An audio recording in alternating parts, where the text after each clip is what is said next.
Good evening, Reuben. Thanks for joining us on the news. Good evening, News Central. It's a pleasure joining you guys in analyzing the election so far in Rivers State.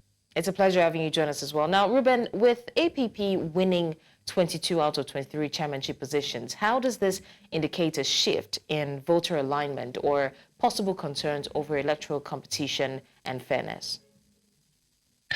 Well, this is one of the reasons where some persons have actually raised concern in respect to the shift of election conduct from state electoral bodies to the central. In as much as some persons may have some reservation over it, I was telling someone the other day, when INEC conducts election, you have the privilege for some other minute party, as you may call them, stealing some seats. Like you can see YPP, you can see Labour Party and all the rest, and even NNPP have National Assembly members, and in some of the states, you could see them have state assembly members. But a shift entirely is the case when the state CX conducts election. We find it difficult. The only state, to the best of my memory, that has conducted a genuine, free and fair election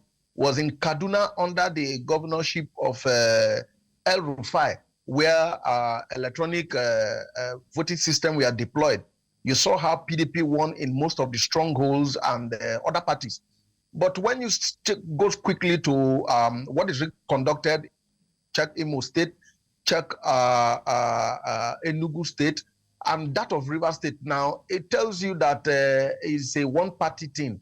For me, everybody who knows, anyone who knows Rivers State will tell you that we don't even know APP, not to talk of APP sweeping the whole LGAs in Rivers State. We have 23 local government, and RSIEC, as at this moment, I've said they've collated results from 22 local government that APP actually has swept the entire 23 local government, except for Etche that is still ongoing. If the Etche results is also announced, hopefully, since the trend is very, very much used to us, I guess APP will still win. Now come to ask this question. Go to the looks and crannies of Rivers State and ask few questions to those who are residing in Rivers State, who are members of the APP. Have you the knowledge of APP? Do you know the logo of APP? I guess it will be amazing to get the feedback from citizens here in Rivers State. Then now the question is, how come APP is winning ahead of other political parties that are so known? Now, come to look at it again, we know that the election is not keenly contested, if I should say. But for other parties who indicated interest to contest, you listen carefully to one of the candidates who is a councillor. We got this feedback from journalists within the state that materials actually that is meant to conduct the election did not leave the office of RSIEC. It was actually moved from government house, and it was allocated to some of the APP candidates who are already contesting the same election to take it to their various local government.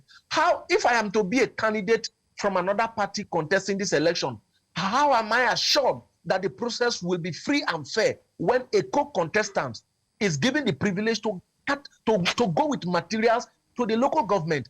And we heard clearly some journalists from radio stations who were going about trying to monitor the elections. There was no RSIEC officials anywhere in the polling units, but results somehow has emanated. So it's one of the things that I think those who are in their wisdom accepted that the National Assembly should pass a law that will actually move RSIEC's responsibility in conducting the state elections to actually INEC. I think it will do us a little bit. I believe INEC is not perfect, but they seem to be much more better because, like I said in the beginning, when they conduct election, we see other parties win some other seats across the federation. But when CX across the federation conducts election, it is a one-way according to the party that the governor belongs to. So that is the same thing that has happened in Rivers State. Okay, Reuben, what would you say are the possible legal and political implications of conducting an election without an updated INEC voter register? Now, the fact remains here, we've heard so many litigations flying left and right, but I believe that is not yet Uhuru. Elections can still be annulled if there were loopholes in the process. I am not a lawyer.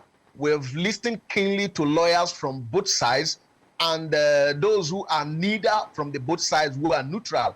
And I am optimistic that there are some skirmishes that I believe, I am very much certain, because I think prior to the election eve, I got to notice that about 5 or 6 members of the APP also challenged the chairmanship position of the Wakakere-led APP, and as well as the membership of the 23 local government chairman candidates of the party, and as well as the councillorship. These are facts before the party. And I know that the constitution of various political parties, despite the varies, gives a certain timeline for you to be a political party card-carrying member, for you to vie for a seat through the political platform. I don't know the constitution of the APP. For those who have gone to court, they may have x-rayed the constitution that the party already has, and I've seen some areas that is worth challenging. And I think the court will be very busy. There will be a post-election litigations that will befall this very election. It is not yet over, because I know that there are so many mistakes. I reside here in Rivers State. Some few days before the election, I happened to be on a radio station with the IPAC chairman of Rivers State, who alleges that parties have actually done campaigns some few months ago before this very week that the election is holding.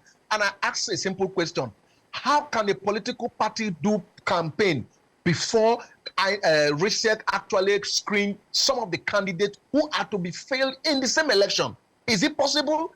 This is Rivers State. I watched keenly. You were a journalist. I don't know how many persons actually saw videos of political parties campaigning. We could not see. We don't even know the names of some of the chairmen from the local governments. We are Rivers people. We are from various local governments in Rivers State.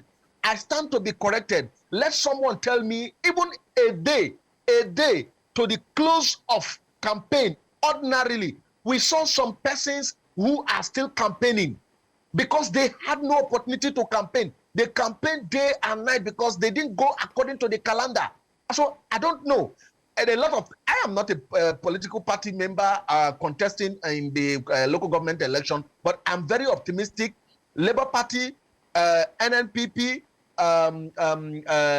SDP, and some other parties who actually, except for PDP and APC, who officially withdrew from the election, citing the fact that there are so many irregularities that they were actually contending with. I know that some other parties who took time to contend. You've listened to a candidate of, I think that's a Labour Party councillorship candidate from one of the local government. He has given you a rundown of what he observed even as a candidate of a political party. I want to see other political parties from the elections is over.